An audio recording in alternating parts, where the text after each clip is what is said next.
don't even want to do this. And yet, I just want to be like,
welcome into the DNVR Avalanche podcast presented by DraftKings Sportsbook. Use code DNVR when you sign up for a new account to get amazing odds boosts every single day. Rudo and AJ coming at you live after a loss for the Colorado Avalanche. Now, before you freak out, the Avs did keep their point streak alive. But the home winning streak comes to an end in a game that didn't have to be this way, but it was. This is like when school lets out for spring break, but you have to take the bus ride home. I don't even know if it's that short. That must be a long bus ride. All right. The first period of this hockey game felt like it's the last period before spring break. All right. Yeah. You're in period 7 and you have a full 50-minute period ahead of you. Yeah. The teacher doesn't have anything for you to do, but you still just have to be there. Yeah. I mean, this was predictable. It was. They've let a lot of bad teams hang around. They dominate the game. Like, they end up on the positive side of almost all metrics, right? Except high danger chances, which what? Yeah.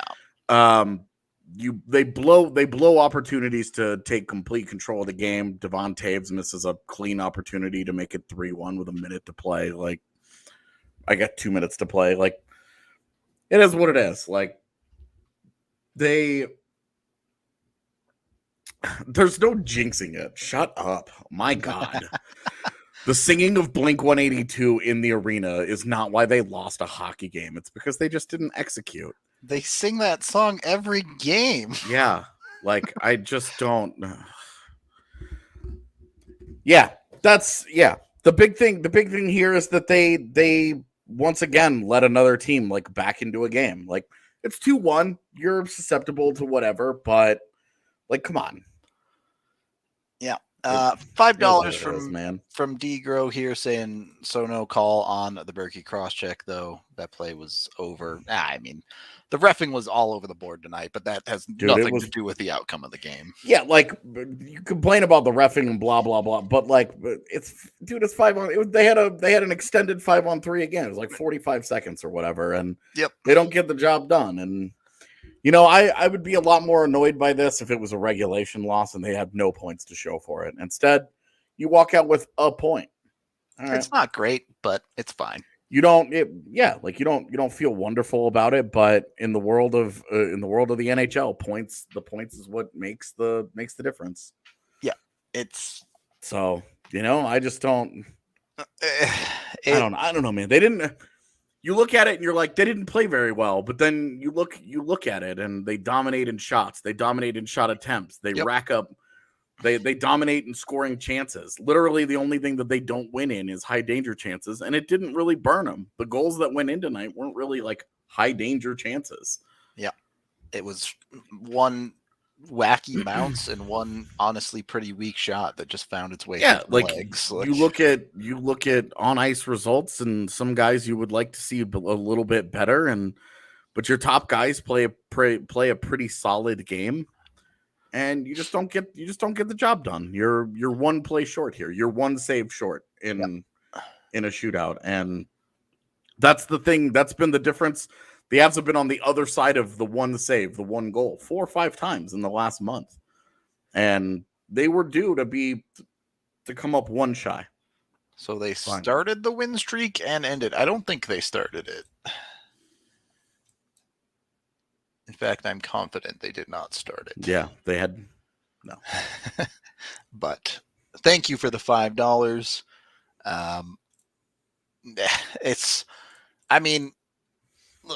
Beyond this game for a second, let's be real. The Avs probably shouldn't have made it this far.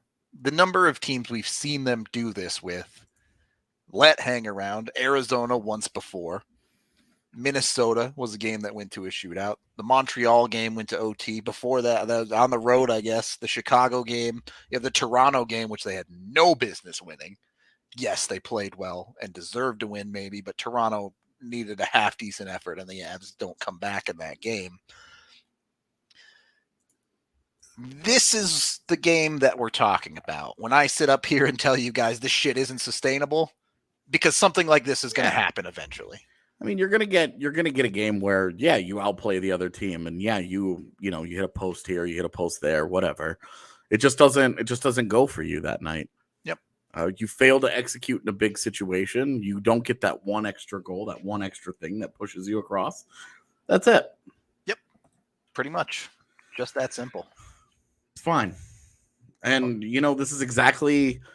You'd rather your winning streaks come to an end in a game in which you get a point versus like you remember Colorado's big streak last year that ended against Minnesota where they lost like 7-2 or 7-3. Yeah, and they got absolutely smoked, and it was like, well, this feels bad. This also feels bad, but you got a point out of it. So, okay, definitely. Yeah, I'm going to be honest with you. If look, the difference in this hockey game, if the Avs were 14-1-1 in January with the home loss and they come into this game and lose it, I don't think anyone cares at all. Like, genuinely, I don't think anyone cares at all. The only thing you're talking about here is it was disappointing to lose the streaks. Yep. So, like, everybody would have... I think everybody would have probably been like, whatever, if they'd lost to Tampa Bay instead. Definitely. Especially in a shootout where you're just like, you got a point against Tampa. You feel pretty okay with that. Beat them in a shootout. They beat us in a shootout. Fair's fair. Yep. And then everybody just kind of moves on. But, now it's done, and I guess you just have to find something else. Now they get. I mean, this was a team that was running on fumes and just needed the break, and it was painfully obvious too. Right. I mean, they had been grinding away and going into these games, and like we've been talking about the effort, and they're not playing this well, or they've been trying to get away with it against teams, and then this and that. Like, it's all speculative from us. They might just be tired. And there's just certain stretches of games where they just haven't played very good hockey. It's fine. They're going to get some rest. And done. And that's they're going to come out of this, and then they play Arizona, and then what ends up being Dallas twice, and then Vegas. And you look at that 4-game stretch, and how they play in that 4-game stretch is probably going to be way more telling about how people feel about this team than all of January. Because you have quality team in Tampa that everyone wants to see. You have an in-division team in Dallas that you get to play twice, and a team that you can pretty much bury. If you beat Dallas both of those games, you never think about them in the standings again. Yeah, I mean, it's too early for that. I hear you, but at the same time, they're going to be like 14 points up on Dallas. But Dallas is in line to be their first round opponent. If that's true. Sneak the postseason spot. And there's just another reason to think about the series as something like that. And then you have the back-to-back against Vegas. Yes, it's a back-to-back, but in this 4-game stretch in less than a week after returning from the break, the Avs are going to play more good teams than they did in the month of January. So it's just a weird stretch where the Avs played good enough to win every single night. They lost a hockey game at the end of it, and now we don't have hockey for 9 days. So, yeah, kind of is what it is on that front. I'm honestly not particularly worried about it in any stretch beyond being disappointed that the streaks end.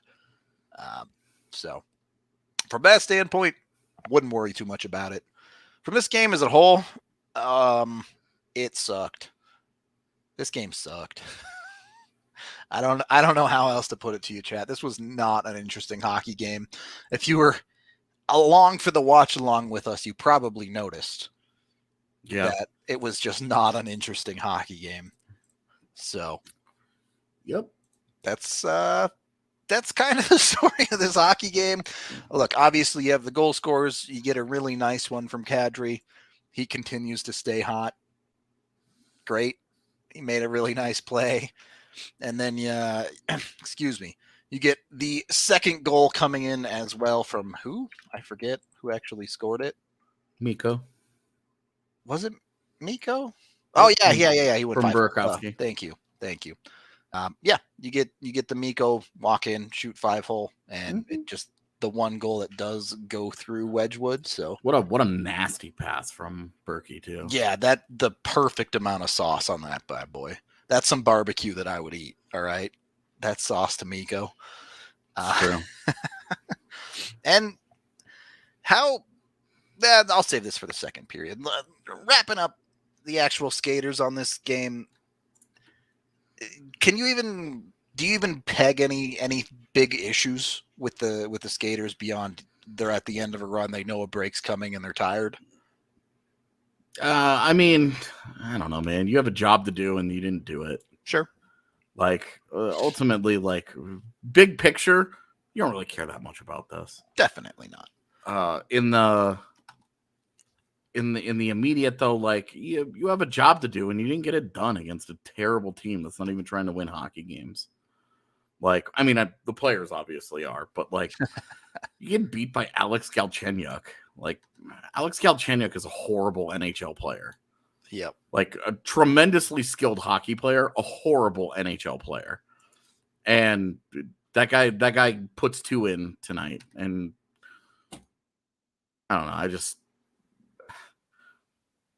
Again, big picture doesn't matter. The game itself, it's the Avs have so much better than that. Yeah, and you're like you see the difference not having Nathan MacKinnon on the ice, but also just sort of attitude wise, the way that they play, that the Rantanen and Landeskog, they're just nowhere near as dangerous without him, So you see that.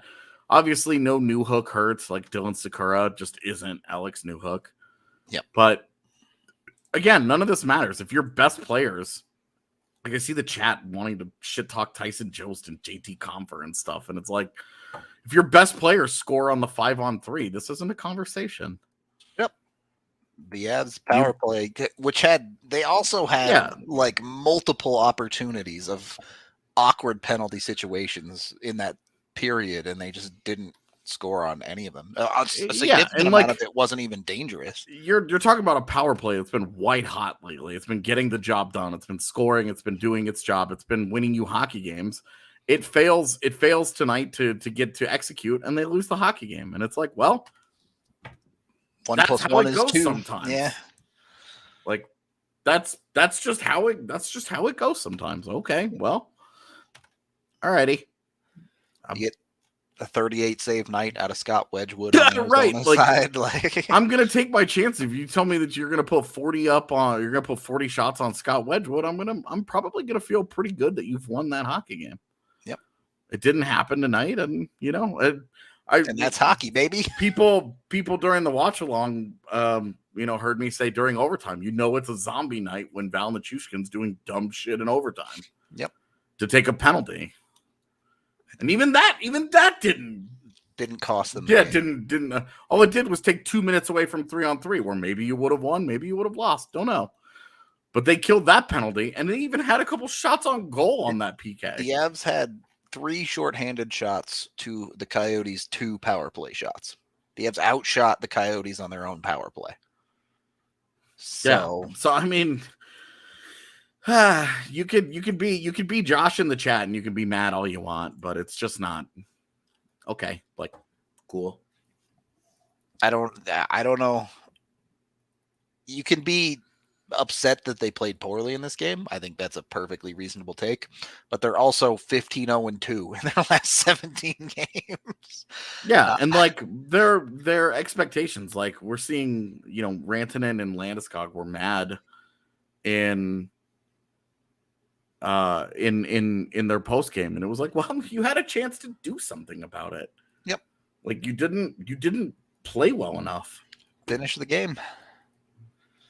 That's on you. That's your job. Like those guys dominated in Corsi, but you're also like, those are the guys that are on the ice that didn't do anything on the power play. Yep. So, okay. At the end of the day, look, Corsi is important. You can use it as a statistic, that links towards goals and possession and all that. But you can have 1 million Corsi and not score a goal. Those things will happen. And the Avs didn't finish in this game. They had numerous opportunities to put this game entirely out of reach, and they didn't get the goal that they needed. I think that much is pretty straightforward. We'll talk about some other good, some other bad in just a second, but we have a new sponsor to talk to all of you about. It's Green Chef. Now, I don't know about y'all, but I've used a handful of other meal delivery services over the last couple of years, and they're good. I do like them, but Green Chef is way more versatile than all of these. So they have meal plans for pretty much any type of meal. I want to say diets, but I think that's the wrong word because some of them aren't diets. It's just like the way you decide to eat, like paleo. They also have stuff for vegetarian, vegan, gluten-free, a bunch of other mainstream stuff and stuff that I've never heard of. Like, I don't understand some of the meal plans that they're on. I don't know what they are, but they can make it work for whatever you have. So be sure to check out Green Chef today. They do a bunch of awesome stuff. I think it's one of the super cool things they do. They actually have 100% recyclable and reusable packaging. If you ever use some of the other ones, those things come with a bunch of plastic and all this nasty stuff that you don't really need. Highly recommend you check out Green Chef if you're into actually, being good to the planet. So be sure to jump on that. It's definitely a great option for all of y'all. In my experience, it's a lot better than some of the competition. So cannot recommend it enough. If you haven't checked out anything like this, it's a great opportunity to get in on it with Green Chef. You can go on over and use the code. Hang on. I have to look up the code. DNVR Avs 130 today to get $130 off and free shipping. So jump on it, greenchef.com. Use the DNVR Avs 130 code to get $130 off and free shipping to get with Green Chef, the #1 meal kit for eating well. All right. Also brought to you by Breckenridge Brewery. Not drinking one tonight because I'm a little bit under the weather, but I love my Avalanche. You got to get into it. AJ's losing his mind over here. Landy said, once you start winning, I don't do a lot of drugs, but I can imagine it's like a drug. You don't do a lot of drugs? That's not none. That's not zero. You do some drugs?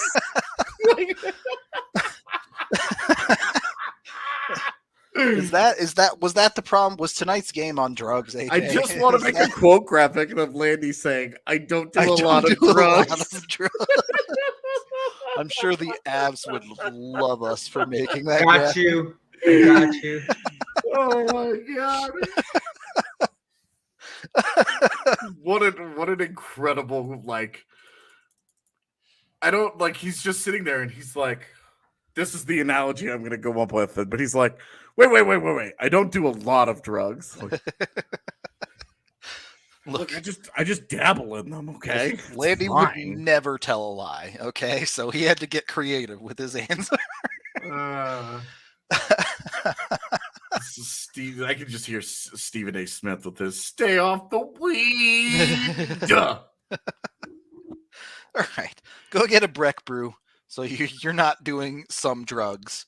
It's just a little alcohol. Use the Breck beer locator online to find them at a local liquor store near Honestly, the you. highlight of my night.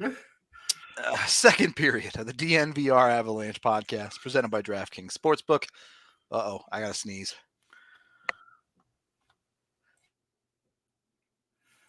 All right, we got to the mute button, chat. We're good.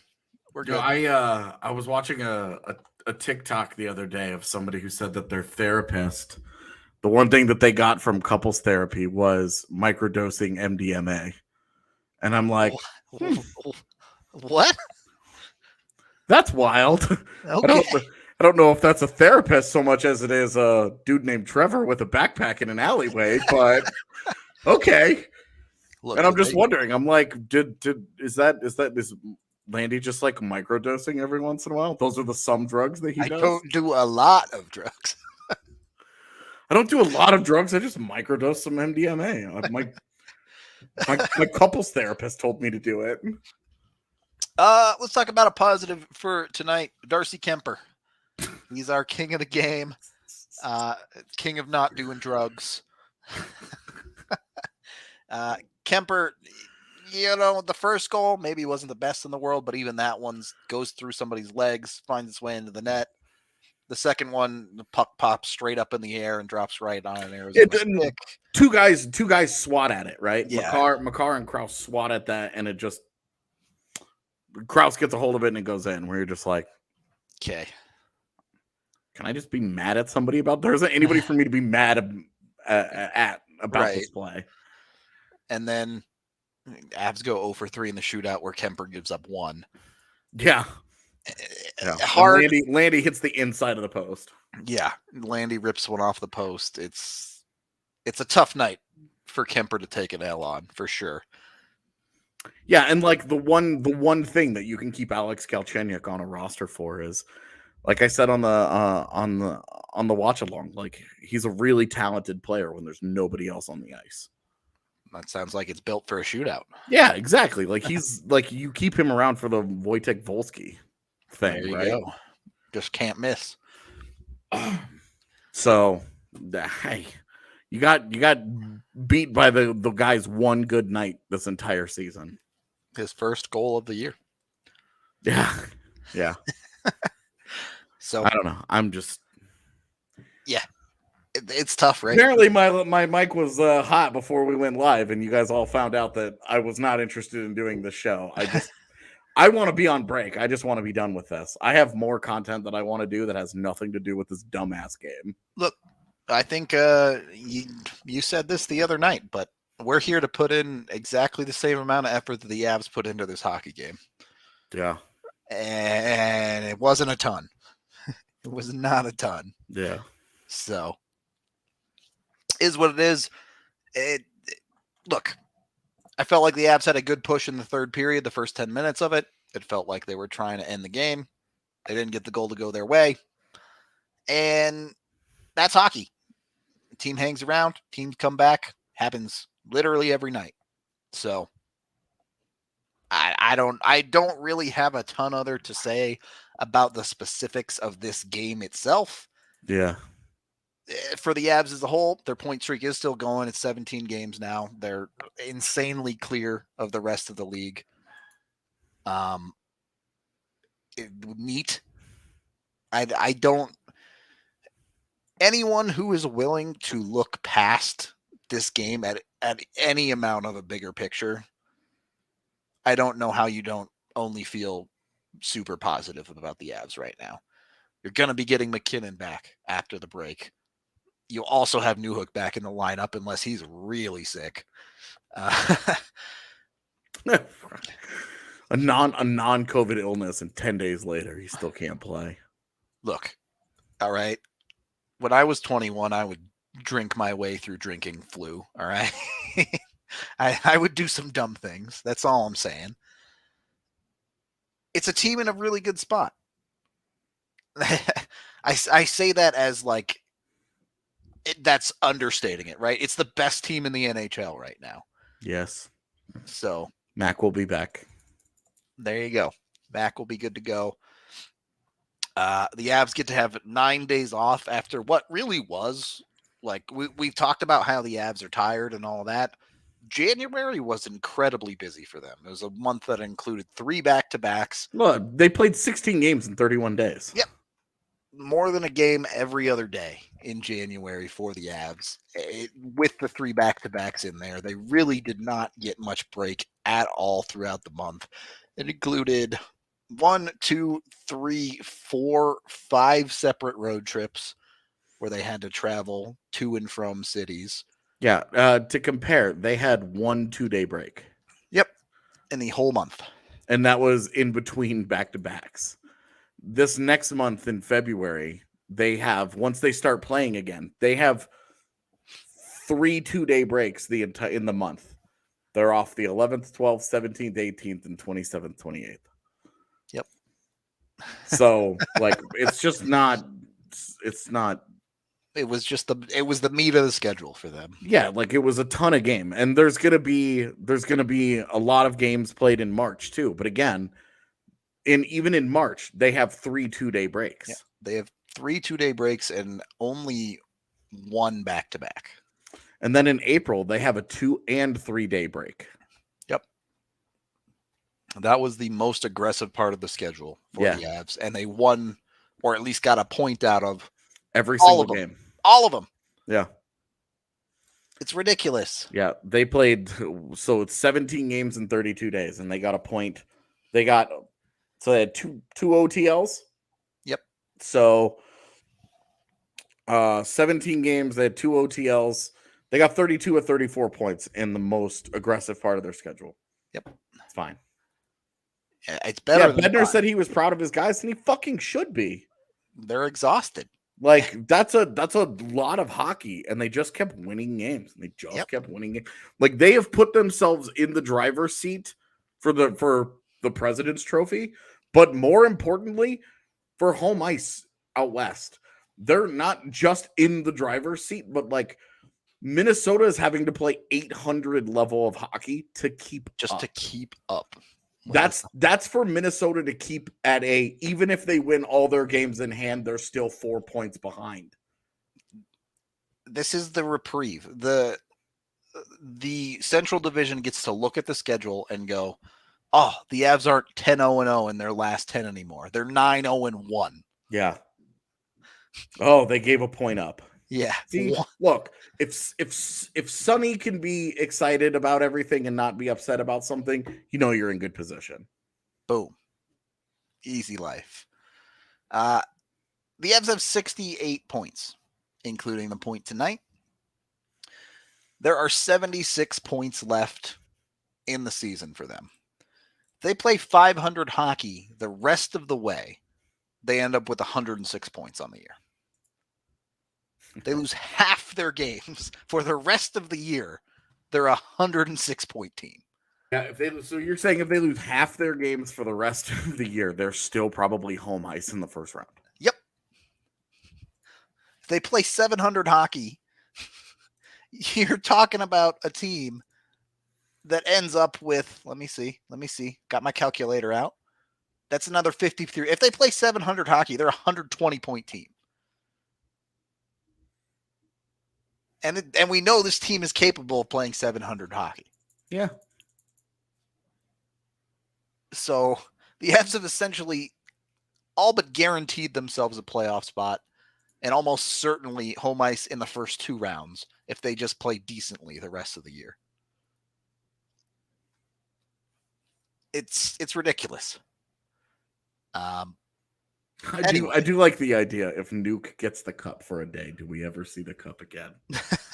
No, the KGB steals it. Look, this is why they have 3 Stanley Cups. Right? It turns into an international incident, and then there's all kinds of back channeling that has to go on to try and thaw out to get the cup. The revival of the Cold War because Russia stole the cup, and Nuke ends up caught in the middle. I'm here for this story. It's my fanfic of the day. Oh my god. The Avs win the cup and Nichushkin taking it back to Russia for his day with the cup leads to an international incident. All right. Boom. So AJ has clearly been getting into our new sponsor with that take. I don't do a lot of drugs, but when I do them, do Ranch Rider Spirits. Our new drink to send to all of you guys. They were launched in 2019 from AJ's beloved Texas. Now, AJ, can you confirm this for me? No. Stuff is just better when it comes from a food truck, right? Yes. Okay. Easy. Oh my God, yes. Right? It's like not even close. If I could get pancakes from a food truck, I would. This is where this started. Ranch Rider Spirits started from a food truck down in Austin. They're employee owned. It's a spirit-based seltzer. So if you like seltzers, but maybe they're a little bit too light for you. A spirit-based seltzer makes it sound like we're also going to have a lot of crystals involved in this. Oh, the ghosts come out of the cans. It's wild.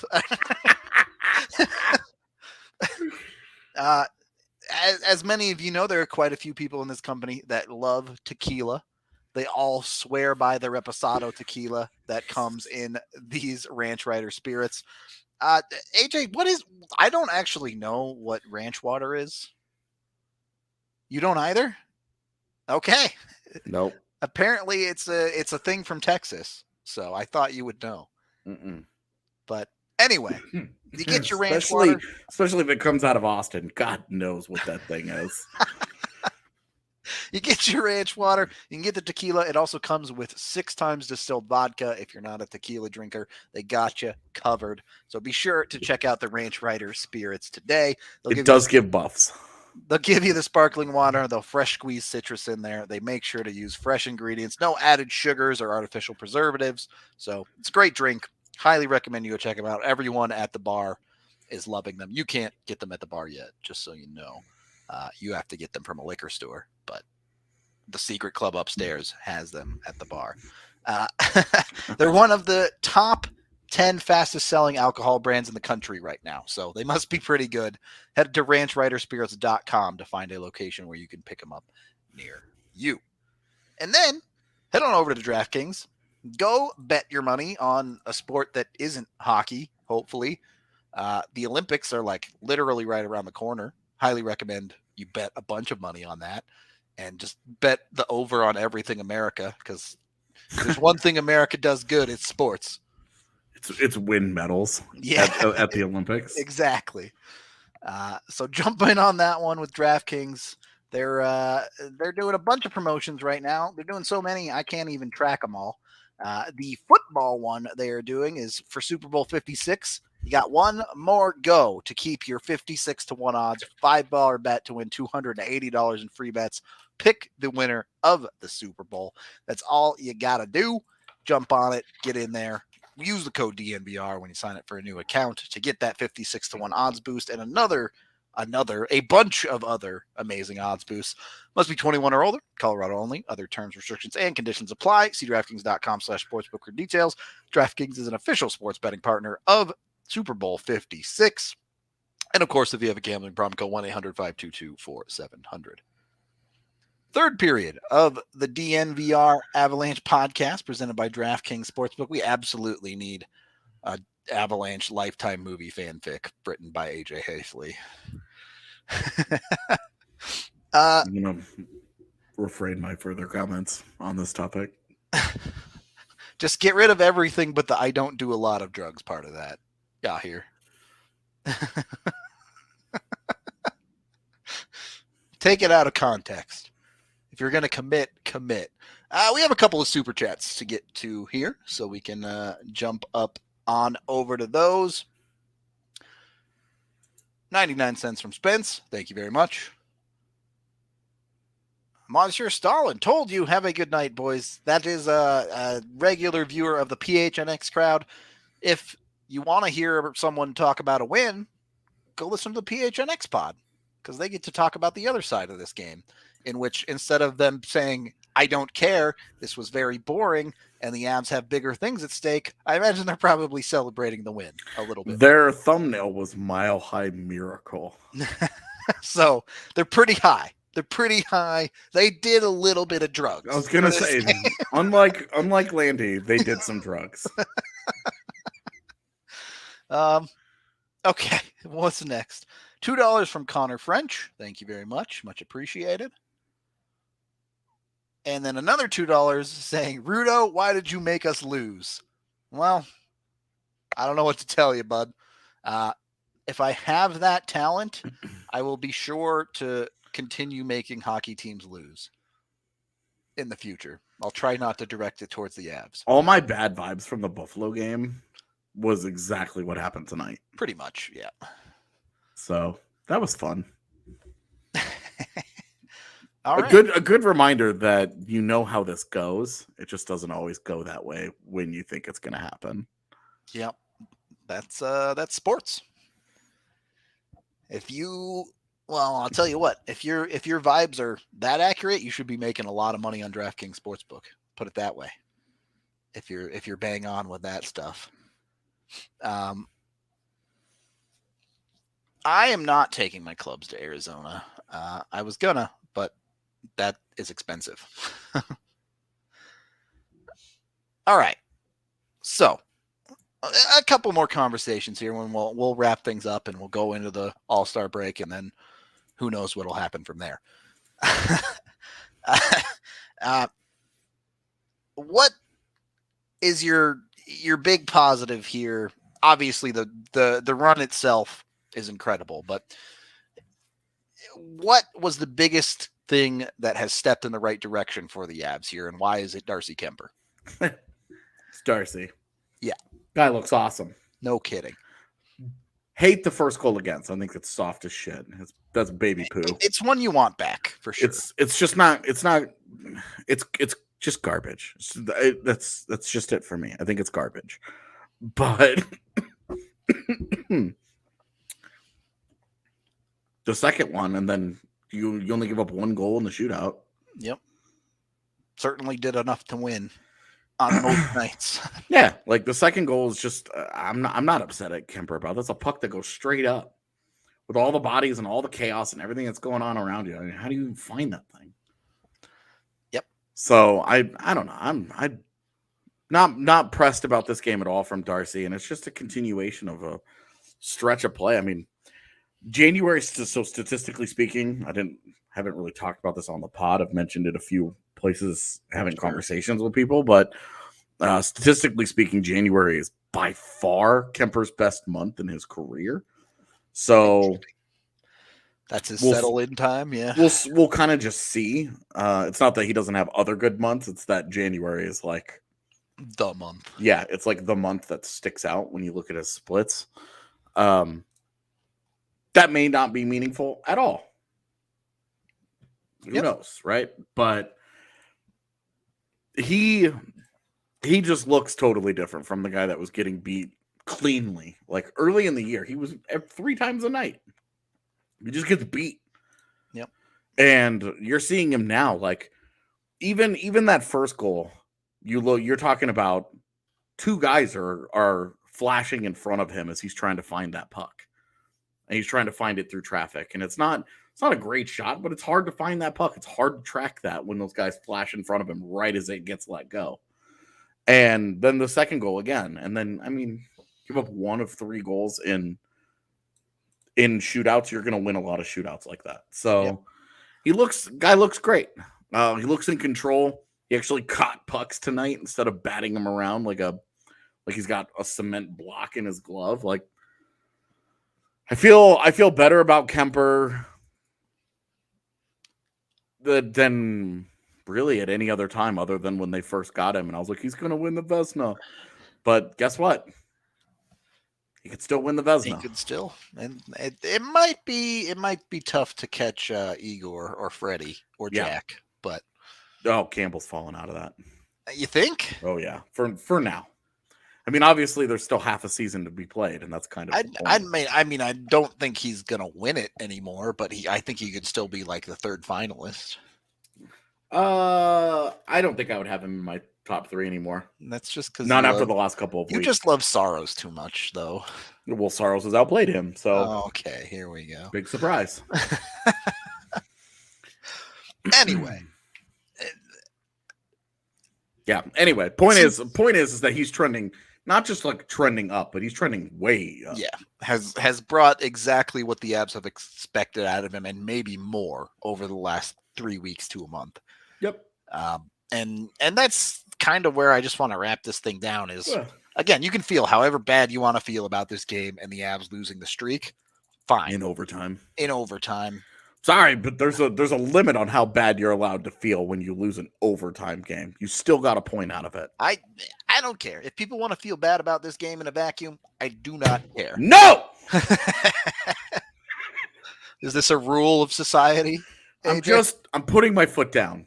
You're Okay. not this was like watching Patriots fans when they missed the playoffs last year be like, they have to fire Bill Belichick, and you're like, after all that guy has accomplished for you. So, no, I'm saying no. If they lose to Tampa Bay, then you can burn it all down. But tonight, okay. But certainly on the whole, there's no reason to not feel anything but positive about this hockey team going into the break. Totally. Like they have the thing that we've been talking about, and it's still true, is that despite all the point streaks and all the winning and all the blah, blah, blah, blah, you can easily look at them and say they have way better hockey to be played than this garbage. You know they're better than this. They put 40 shots on goal in a game that all of us are talking about like they shit the bed or something. Like that's where expectations are for this team right now. Is they throw 40 shots on goal and everybody's like, they just didn't bother showing up tonight. And like, do you remember the LA game? Because that was a game that they AFK'd and just stole. Yep. They had no business winning that game and they just stole it. This is kind of the opposite. This is like the makeup for that game. Yeah. This is like the karmic. It had to come the karmic pendulum that I joked the other day was stuck permanently in Colorado's favor. Like one little tilt back towards the other still direction. 99% ass. Yeah. I don't even feel like giving Arizona tons of credit here. Outside of Scott Wedgwood, who played well. I don't think their skaters deserve much credit right. at all. Like Scott Wedgwood ruled. This is why Scott Wedgwood has been kind of hanging on the periphery of the NHL for the last few years. Like this. Because he's capable of something like this. Yep. He just can't, obviously, he's not going to throw out 38 saves on 40 shots very often. Otherwise, he would also be in the Vezina conversation. So it's fine. Yeah, I mean, hard not to give Wedgwood. Wedgwood's a 900 save percentage goaltender behind Arizona. Pretty decent, given the context. But I don't know, chat. I'm sick. I got a sore throat. This game sucked, even if it didn't suck.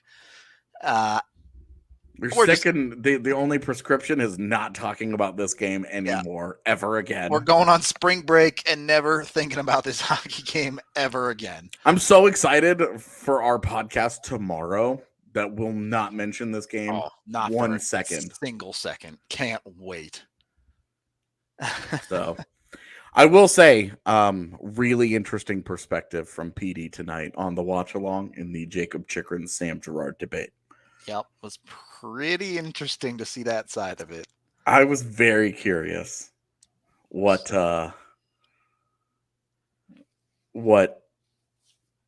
his thoughts were, and to hear him get into it that way was illuminating. It was to the point. Yep. Anyway, we're going to get out of here. We will be back tomorrow at 1:00 talking about anything but this game. Hope to see you there. I'm sure some stuff will start to ramp up. We'll probably do some stuff centered around the All-Star game, and then we'll give everybody what they want, and then we'll go full trade rumor nonsense. A late 5 from a guy. He might be like literally upstairs right now. Doesn't AJ look handsome with his trimmed beard? Thank you, Enrique. Mm-hmm. Fine as hell. Okay. All right. Calm it down. You can't tell me to calm it down. I unleash this upon the world. All right. Enjoy AJ's beard for a few more seconds, but that's going to do it for the show. Thank you, everyone. Be sure to like and subscribe here on YouTube. You can hit the bell if you want to know every time we go live. We are out of here, and we will talk to you tomorrow.